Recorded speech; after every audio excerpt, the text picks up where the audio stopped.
In the quiet town of Willow Creek, nestled between rolling hills and whispering pines, lived a young man named Ethan Carter. At 27, Ethan was the kind of person you'd pass on the street and never think twice about. He worked as a cashier at the local supermarket, lived in a modest apartment above a laundromat, and spent his evenings glued to his phone, scrolling through endless feeds of other people's adventures. Ethan wasn't unhappy, but he wasn't truly alive either. Deep down, he harbored dreams, big, audacious ones. He wanted to open an art studio, a place where kids and adults alike could discover the joy of painting, sculpting, and creating. But those dreams always came with a caveat: someday. Someday was Ethan's favorite word. Someday he'd save enough money to quit his job. Someday he'd take that art course he'd bookmarked online. Someday he'd muster the courage to share his sketches with the world. For now, though, life was comfortable enough. He told himself he was waiting for the perfect moment, when the stars aligned, when he had more savings, when he felt ready. But the truth was, Ethan was scared. Scared of failing, scared of judgment, scared of stepping out of the familiar rhythm of his predictable days. Years slipped by like pages in a book Ethan never bothered to read. He turned 30, and his dreams remained locked in the attic of his mind, gathering dust. His routine was a loop wake-up, work, scroll, sleep, repeat.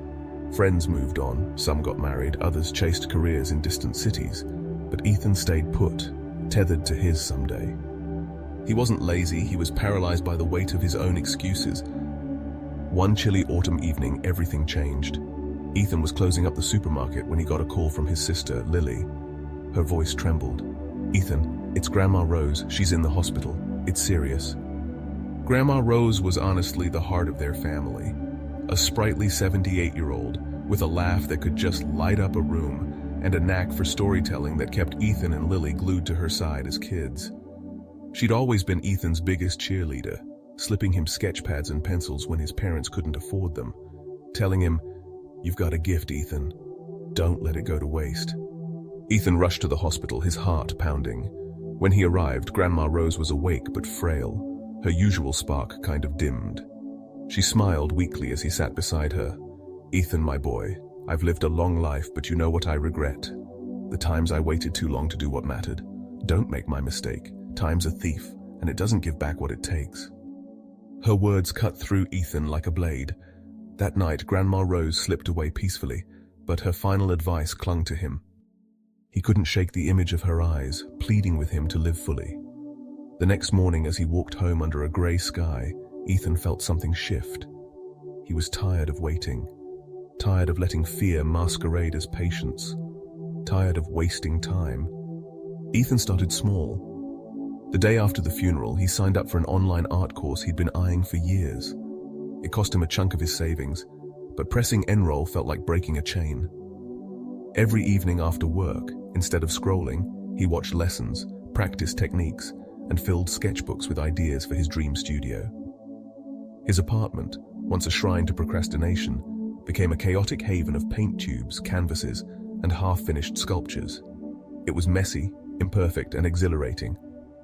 But change wasn't easy. Doubt crept in like a fog. What if he wasn't good enough? What if the studio failed? One night, overwhelmed, Ethan almost quit. He sat there just staring at a blank canvas, his confidence crumbling. Then he remembered Grandma Rose's words, "Don't let it go to waste."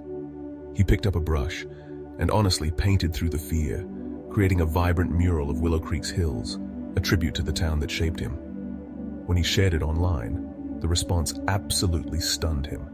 Friends, neighbors, even strangers left comments saying things like, "This is incredible and you're so talented." For the first time, Ethan actually believed them. Encouraged, he took bigger steps. He started teaching free art workshops at the community center, showing kids how to draw superheroes and blend colors. Their wide-eyed excitement reminded him why he loved art in the first place. He saved every spare dollar, cut back on takeout, and even sold some of his paintings at a local fair. Each sale felt like a brick laid in the foundation of his dream.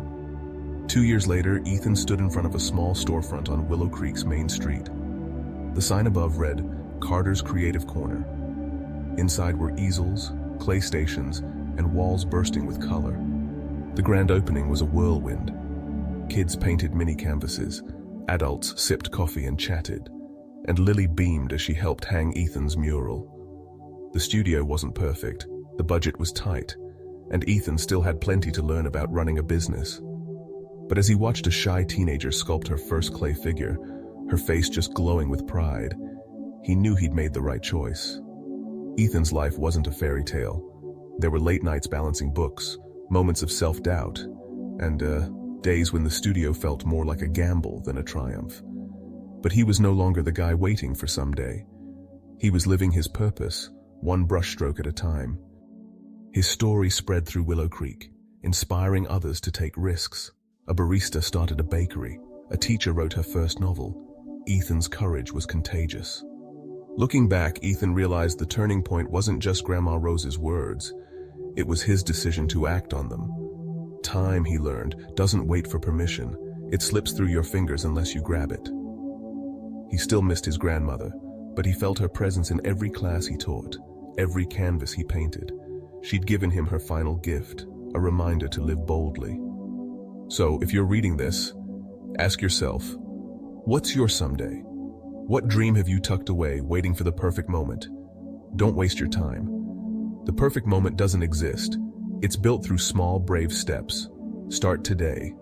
Take that class, write that page, make that call. Fear will try to stop you, but it's no match for action. Ethan's story isn't just his. It's a call to you. Your time is now. Don't let it go to waste.